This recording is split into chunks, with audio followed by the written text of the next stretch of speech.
smaller wedding at a venue, they would definitely go for a Monday, Tuesday. It's a lot cheaper than getting married on a Wednesday, Thursday, Friday, and then leading into a Saturday being the weekend. Then that would be, you'd be paying a premium for doing a wedding at the back end of the week.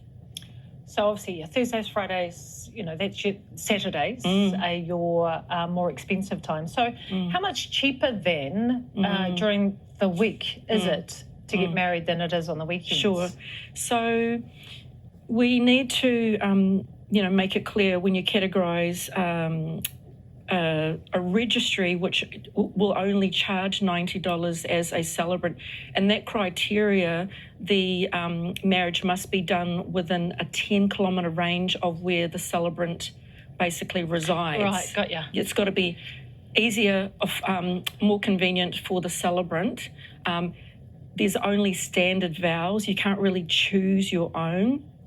You're only allowed a maximum of 10 people at that ceremony, including the witnesses.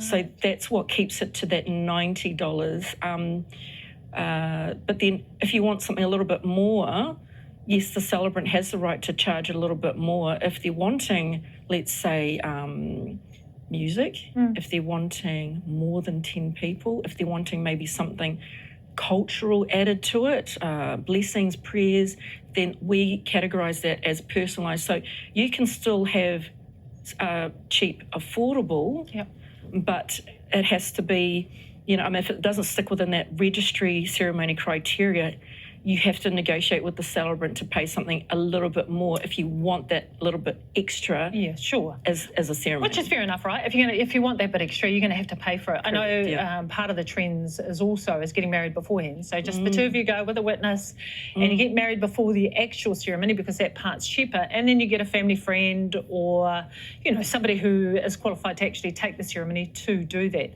So if we were looking at tips and tricks about how to make things cheaper, what would your advice be? So first and foremost, you have to have someone who's appointed by births, deaths and marriages to do the legals. Yes.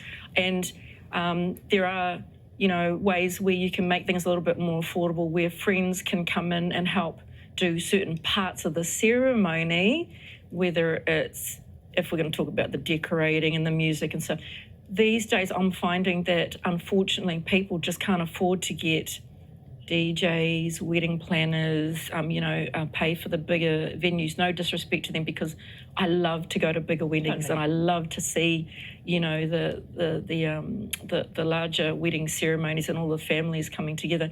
I'm also finding that a lot of, whether it's multicultural or to do with faith-based, people will still want that, but just a little bit more affordable. Yeah, it's really interesting. I mean, having been to a number of weddings just recently, the different ways that people are doing it. The beautiful thing about it is they're doing it their way, and I think everybody understands how expensive weddings are these days. Tania, thank you so much for being with us this morning. We really appreciate it. Tania Jeffs-Maindonald, Celebrant. You're welcome. Joining us this morning. Kia ora. You're welcome. Thank you. Yeah, really, really interesting. Indira and I were just chatting because you got married on what day? On a Tuesday. And was there any reason why you chose a Tuesday? Cheaper.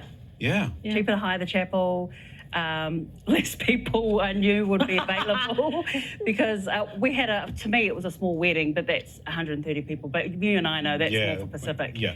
But she mentioned, in terms of letting people have their say over your wedding, I really tried to control it, but my sister came with her own run sheet for the show on the day, so that went out the window. Yeah, it's quite interesting. What about you? We had a massive wedding and my mum photocopied the invites and handed it to people in church because we didn't include them because we were paying it ourselves. So it was our rules. That's what we felt. Yes. But Mum was just like, we've got so many people who we want there. So everyone brings their whole list. But it's really hard to try and control a wedding, as you will know. Let us know your experiences with weddings. Was it better to have it on a weekday? What are your tips? Breakfast at tvnz.co.nz.